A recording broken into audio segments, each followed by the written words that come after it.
We are back here on the Lynne Hayes Freeland Show. So in 2021, I'm sure a lot of people kind of believe in their heart. They will follow their mind and say, yes, it does seem reasonable that employees get sick time. Not everyone does. That's the issue that came before Allegheny County Council.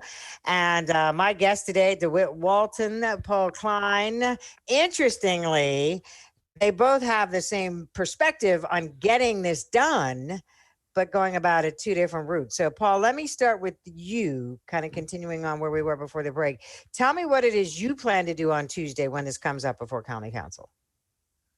Well, the county executive, exercising his prerogative, did veto the bill that we passed. Mm-hmm. And of course, his feeling was, and all along the administration has communicated their support for it.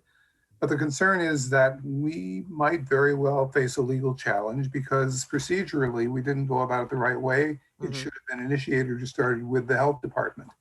And the concern that the administration is advancing is that we're very likely to face a legal challenge. If that happens, all bets are off in terms of how long this will wend its way through the judicial process. And so that means perhaps a longer wait for this really to become operational. I, of course, came to the conclusion that there was enough doubt or possibility for interpreting that a very different way. Mm-hmm. And I feel that we were certainly going to work with the health department, and it seemed to me that council does have the authority to act. And so for that reason, I will be among those who vote to override the veto on Tuesday. On Tuesday.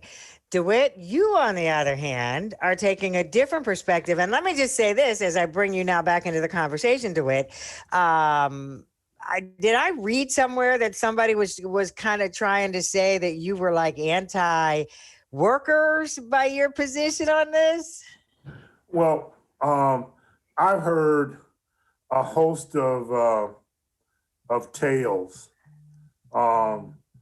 about my intent and my belief and my philosophy. Mm-hmm.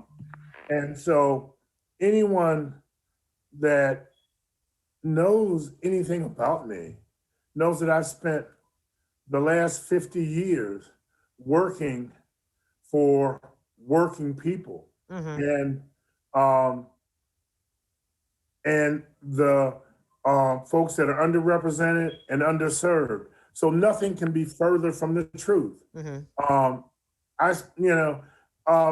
There's no doubt, and there's no question that I support paid sick leave.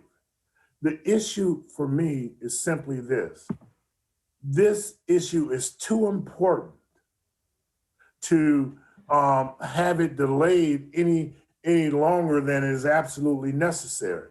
Mm-hmm. And I'd much rather spend the 30 to 45 days on the front side and having it meet the standard that's laid out for us and having it so it meets any legal question.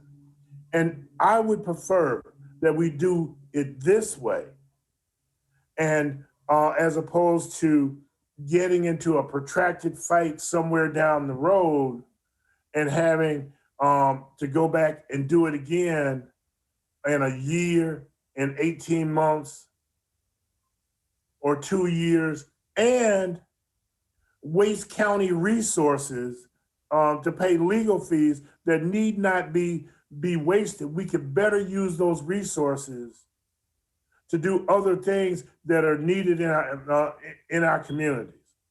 There's no question that we need paid sick leave. Mm-hmm.